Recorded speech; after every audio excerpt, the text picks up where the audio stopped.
Mec, 5 jours après le lynchage du jeune Quentin Derengue, 23 ans, dans les rues de Lyon, les députés se sont retrouvés à l'Assemblée cet après-midi. Une minute de silence a été observée et ensuite les débats ont été pour le moins houleux. Écoutez ce qu'a dit notamment le ministre de la Justice, Gérald Darmanin. jeune garde Il y a une violence incontestable entre la France insoumise et la Jeune Garde. Monsieur Mélenchon disait le 30 avril 2025, c'est une organisation alliée, liée au mouvement insoumis. Ont-ils fait une seule fois l'apologie de la violence? Jamais. J'en parle avec passion, car ce sont mes jeunes camarades. La veille de la mort de Quentin, un communiqué de presse du groupe LFI à l'Assemblée nationale évoqué, nous le disons fièrement, la Jeune Garde est essentielle. La Jeune Garde tue et la France insoumise devrait le condamner. Jem, Moi, ça me fume, hein, parce que ça me... ça me fume parce que Darmanin a prononcé quand même la dissolution. Je crois que c'était au nom de... Je crois que c'était plus Bruno Retailleau, mais je sais plus exactement. Bref. Mais là, ça parle encore de la Jeune Garde, alors que, techniquement, la Jeune Garde n'existe plus, genre. La Jeune Garde n'existe plus, a été dissous par ces mêmes mecs. C'est ces mecs-là qui ont dissous la Jeune Garde, mais ça parle encore de la Jeune Garde. Ça, c'est... Yoldas est avec nous, Dingue. c'est un ancien porte-parole de la Jeune Garde antifasciste. Bonsoir, merci d'être avec nous. Est-ce que la Jeune Garde a tué à Lyon? Bonsoir. Écoutez, je suis comme vous, je n'ai aucun élément sur ce qui s'est passé sur Lyon.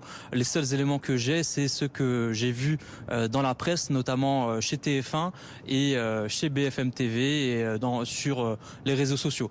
Alors aujourd'hui, je n'ai pas d'éléments pouvant vous dire ce qui s'est réellement passé à Lyon, car la Jeune Garde, maintenant depuis la procédure de dissolution enclenchée par l'ancien ministre de l'Intérieur, nous avons cessé nos activités politiques. Pourquoi vous avez quitté la Jeune Garde? Parce que la Jeune Garde a été dissoute, c'est suite à cette dissolution?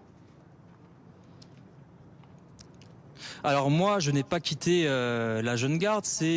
On ne peut pas être porte-parole d'un mouvement qui a cessé ses activités. Par contre, on est en train de contester la dissolution de la Jeune Garde, et je le dis très fièrement. J'étais l'un des deux porte-parole historiques de la Jeune Garde, et je suis très fier de porter le combat antifasciste que je porte. Et surtout aujourd'hui, lorsqu'on est en train de criminaliser l'antifascisme à 1 an des élections présidentielles, et qu'on est en train de se condamner à la puissance politique face à l'extrême droite. Ce n'est pas l'antifasciste qui a tué Quentin, parce que selon nos informations, parmi les suspects qui ont été identifiés par les enquêteurs, plusieurs d'entre eux sont proches de la mouvance ultra-gauche. Ben écoutez, moi, aujourd'hui même, j'ai regardé ce qu'a produit vos confrères du Canard enchaîné, mais et aussi de Contre-Attaque.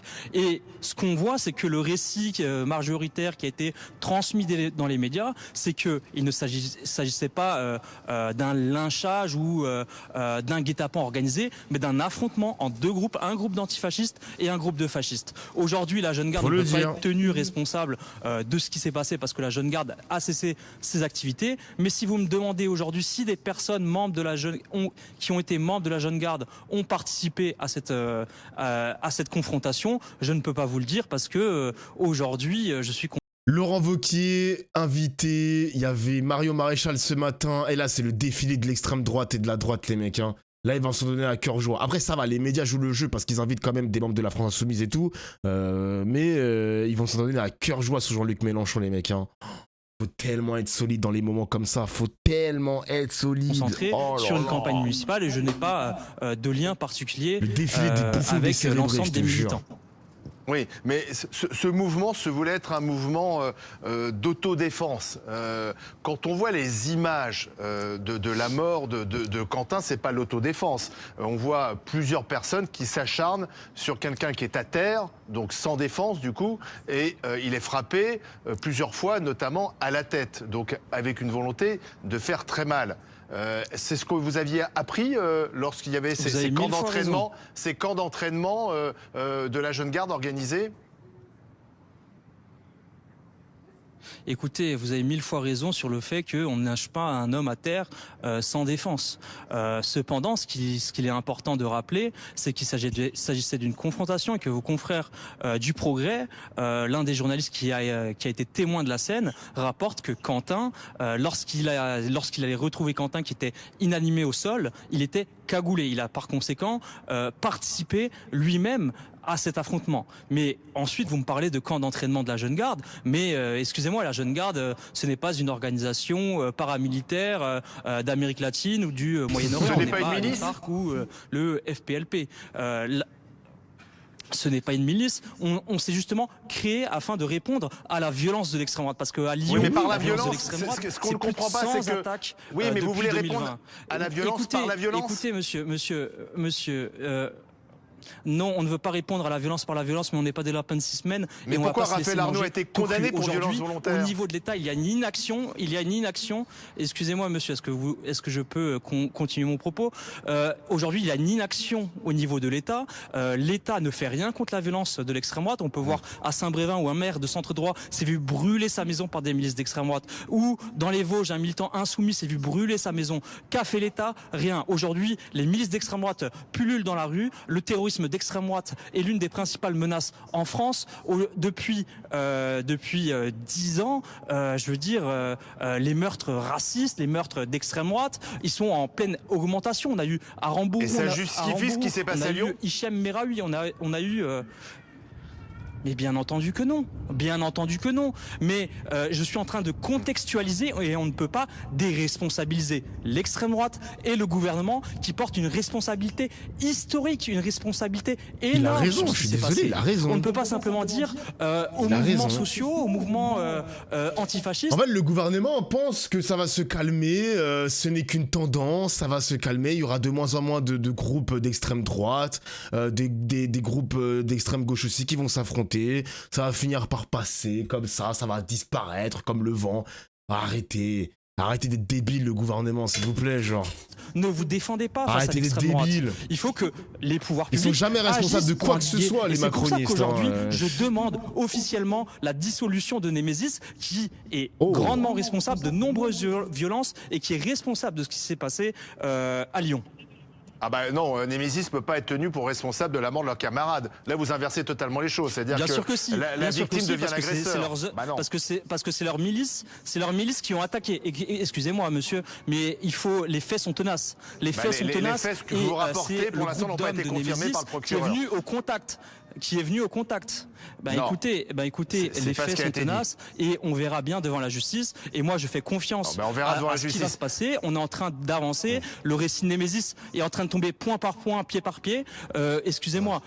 Attendons encore une semaine et vous verrez que ce que je suis en train de vous dire sera confirmé ensuite par la justice. Il y a eu un mort et c'est quelqu'un qui était proche de ce collectif Némésis. Tout à fait. Et c'est quelque chose. C'est la réalité. Effectivement. Je voudrais revenir sur ce qui s'est passé cet après-midi. Une minute de silence a été observée à l'Assemblée nationale. Visiblement, ça vous a déplu. Vous l'avez d'ailleurs... Le commissariat, jure Kramel, t'as fait ton travail. Le commissariat le plus proche est à 2,5 km 7 minutes en voiture par rapport à rue Victor Lagrange. Ouais, Kramel, t'es doué, hein. Et vous voyez, les gars, genre, Crary, le commissariat, vous vous rendez compte que le commissariat est intervenu 1 heure après l'agression? Est-ce que vous vous rendez compte, le chat? Ça fait peur quand même, wesh. Écrit sur votre compte X. Ça fait peur.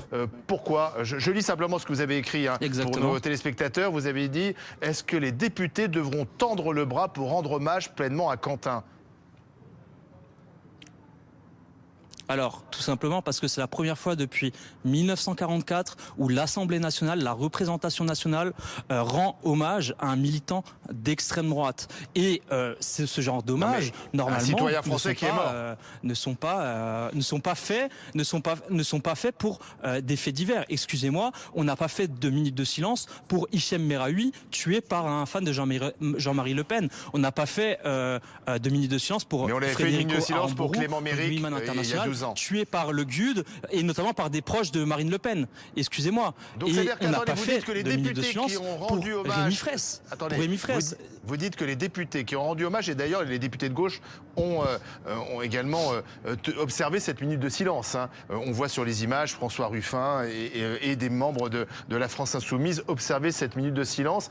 Ils ont eu tort ? Écoutez, moi je suis un responsable politique et je refuse de céder à la tendance du moment. Ce que je dis, c'est qu'aujourd'hui nous sommes dans un processus de fascisation de la société et qu'accepter de rendre cet hommage-là au Palais Bourbon, ça dit quelque chose de fort sur l'état de notre pays, sur le fait qu'on rend un milicien d'extrême droite martyr de la République. C'est quelque chose que Putain, mais c'est exactement ce que j'ai dit il y a 1 heure, mais il a raison dans ses paroles, hein, le monsieur, hein. Il est bon, hein. Il est bon. je refuse. C'est des idées qui doivent être Exactement combattues. ce que je disais tout à l'heure. Pourquoi cette semaine vous avez supprimé sur votre compte X le fait que vous étiez porte-parole de la jeune garde ? Oula. Bah écoutez, on est dans une procédure de dissolution. Normalement, on devait avoir le résultat cette semaine. L'avocate nous l'avait dit mardi, je crois. Vu que ça a été encore décalé, vous pouvez changer. Enfin, il faut changer cette bio pour pas que ce soit considéré comme reconstitution de ligue dissoute. Mais si vous me demandez si j'assume le fait d'avoir été l'un des porte-parole historiques de la jeune garde, je le dis. Oui, je l'assume clairement. Et pour moi, c'est un titre d'honneur et de gloire. Il y a une vidéo qui circule sur les réseaux sociaux. Certains... Eh vas-y, ils sont en train de le cuisiner là, ils sont en train de déterrer tous les dossiers, c'est un truc de fou, ils sont au taquet là, BFM TV. Vous aurez reconnu sur cette vidéo Oui, en train de vous bagarrer, en train de vous battre. On va montrer les images et je voudrais savoir avec vous, parce que vous êtes là, est-ce que vous confirmez ou pas que c'est vous qu'on voit sur les images? Je ne sais pas si vous avez vu cette vidéo sur les réseaux sociaux, elle circule beaucoup. On va la montrer si c'est possible. Bah écoutez, malheureusement, je n'ai pas accès. Malheureusement, je n'ai pas accès à la vidéo là, mais je pense savoir de quoi. Attendez. Allez-y, parce que la vidéo, on n'arrive pas à la retrouver, pardon. Bah écoutez, je pense savoir de quelle vidéo vous souhaitez me parler. Effectivement, cette vidéo date d'il y a 3-4 ans maintenant. Et il s'agissait en réalité, parce que lorsqu'on coupe la vidéo, on le voit encore aujourd'hui, on peut faire dire n'importe quoi à une vidéo. La réalité, c'est que nous faisions face à 3 personnes d'extrême droite, et notamment un berger allemand, et la confrontation a été initiée par les militants d'extrême droite. Et si vous regardez bien la vidéo, au départ, on n'y répond pas vraiment, et une fois qu'il revient à la charge, on décide de répondre. On décide d'y répondre, et ça, je l'assume totalement. On n'est pas des lapins de 6 semaines, on va pas se laisser faire le débat face à la violence de l'extrême droite, parce que l'extrême droite, sa violence, excusez-moi, l'extrême droite et sa violence, c'est une réalité. Parce que là, on parle de Quentin. Mais moi, dans mon histoire... Non mais frérot, s'il te plaît, on va répondre par la violence, mais tu comprends pas que la jeune garde, c'est un groupe d'autodéfense. Ces mecs-là se sont défendus et ils vont pas d'étal. Ils ont des couilles quand même, ils ont un honneur. C'est des ouf, eux. Vous avez la vidéo ou pas, le chat? J'aimerais bien savoir si vous avez la vidéo, là, mes petits pirates, là. Histoire personnelle. Je veux dire, attendez, j'y viens. Dans mon histoire personnelle, l'extrême droite m'a fait 2 guet-apens en bas de chez moi. 2 guet-apens. Et ce n'est pas à la sortie d'une réunion politique. Et une fois, j'étais passé à tabac plus de 5 minutes. Aujourd'hui, ce que je dis, c'est que les pouvoirs publics ne font rien, laissent faire, et par conséquent, les mouvements sociaux, les mouvements de solidarité sont obligés de répondre face à cette violence de l'extrême droite. Parce que aujourd'hui, le macronisme est complice de la violence de l'extrême droite. Et on voudrait une société qui est totalement apaisée. Mais malheureusement, les faits sont têtus. Vous pensez que vous y participez à cette société apaisée? Bah écoutez, j'aimerais pouvoir y participer, mais malheureusement, on a avec la jeune garde, on n'a pas le pouvoir en France. Celle-là, je crois, c'est assez compromettant pour lui, mais qu'est-ce que c'est drôle? Pourquoi c'est compromettant? Attends, je regarde. Ouah, la gueule du mec. Ouah, la gueule du gars. Mais wesh, sous bottes, c'est vraiment le skin du néo-nazi, ça. T'as la gueule du bail. Allez, parlez-vous. C'est quoi, là? Je vais lâcher, c'est bon. Tu vois? Wesh, le skin du mec. Monte tes tatouages vite fait. What the fuck. 5 sur 3? 5 sur 1? Ah, c'est lui avec la capuche. Ok, ok. 5 sur 1?